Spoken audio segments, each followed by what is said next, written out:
Organisation എന്ന് പറയുന്നത് എൻ്റെ ഏറ്റവും വലിയ ഒരു എന്താ പറയുക, ഞാൻ ആസ്വദിച്ച് ചെയ്യുന്ന, സമയമെടുത്ത് ചെയ്യുന്ന ഒരു കാര്യമാണ്.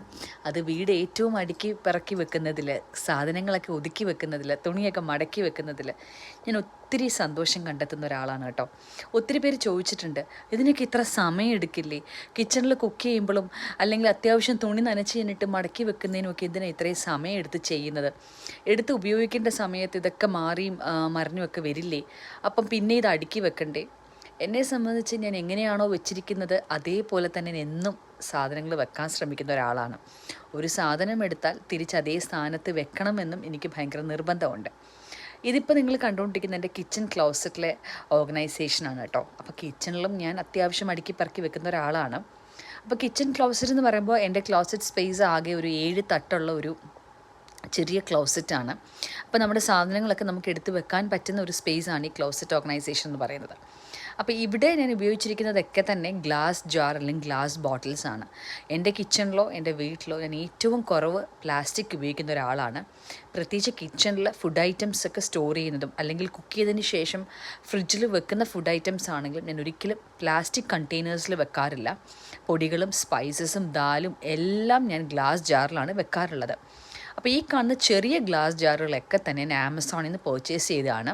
സ്മോളും അതേപോലെ തന്നെ മീഡിയം സൈസ് ബോട്ടിൽസ്, അതേപോലെ ചില large and extra large glass ജാറുകൾ എല്ലാം ഞാൻ ആമസോണിൽ നിന്ന് വാങ്ങിയതാണ്. പിന്നെ നമുക്കൊക്കെ ഉപയോഗിക്കാൻ പറ്റുന്ന ഗ്ലാസ് കണ്ടെയ്നേഴ്സ് എന്ന് പറയുന്നത്, നമ്മൾ ഈ കാപ്പിപ്പൊടി വാങ്ങിക്കുന്ന ഇട്ട് കിട്ടുന്ന ഗ്ലാസ് കണ്ടെയ്നേഴ്സ് ഉണ്ടല്ലോ, അതുണ്ട്. പിന്നെ അച്ചാറിൻ്റെ കുപ്പികളുണ്ട്, പിന്നെ ജാം ഇട്ട് കിട്ടുന്ന കുപ്പികളുണ്ട്. അതൊക്കെ തന്നെ ഞാൻ കഴുകി തുടച്ച് ഇതേപോലെ ഓരോ പൊടികളൊക്കെ ഇട്ട് വയ്ക്കാൻ ഉപയോഗിക്കാറുണ്ട്. ഇപ്പോൾ ഈ കാണുന്ന സ്റ്റിക്കേഴ്സ് ഇല്ലേ, അത് ഞാൻ ആമസോണിൽ നിന്ന് വാങ്ങിയതാണ്. അപ്പോൾ എല്ലാ കുപ്പിയിലും എന്താണോ ഇട്ട് വെച്ചിരിക്കുന്നത് അതിൻ്റെ പേരെഴുതി ഒട്ടിച്ചിട്ടുമുണ്ട്. അപ്പോൾ ആൾക്കാരൊക്കെ ചോദിക്കാറുണ്ട്, ഇതിൻ്റെ ആവശ്യം എന്താ, ഇത്രയൊക്കെ നമ്മൾ വീട്ടിൽ ഉപയോഗിക്കുന്ന സാധനങ്ങൾക്കൊക്കെ ഇങ്ങനെയൊക്കെ ചെയ്തു വെക്കണമെന്ന് ചോദിക്കുന്നവരുണ്ട്. എൻ്റെ കിച്ചണിൽ ആര് വന്നാലും അവർക്ക് ഒരു കൺഫ്യൂഷൻ ഉണ്ടാവില്ലെന്ന് എനിക്കൊരു നിർബന്ധമുണ്ട്. പെട്ടെന്നൊരു ഗസ്റ്റ് വരികയാണ്, അല്ലെങ്കിൽ അവർക്ക് എന്തെങ്കിലും അത്യാവശ്യം വേണം, അല്ലെങ്കിൽ ഞാനല്ല വേറെ ആരെങ്കിലും അത്യാവശ്യം കുക്ക് ചെയ്യാൻ വരുന്നുണ്ടെങ്കിൽ ഒരു സാധനവും തപ്പി നടക്കരുത്, എല്ലാം ഞാൻ പേരെഴുതി ഒട്ടിച്ചിട്ടുണ്ട്.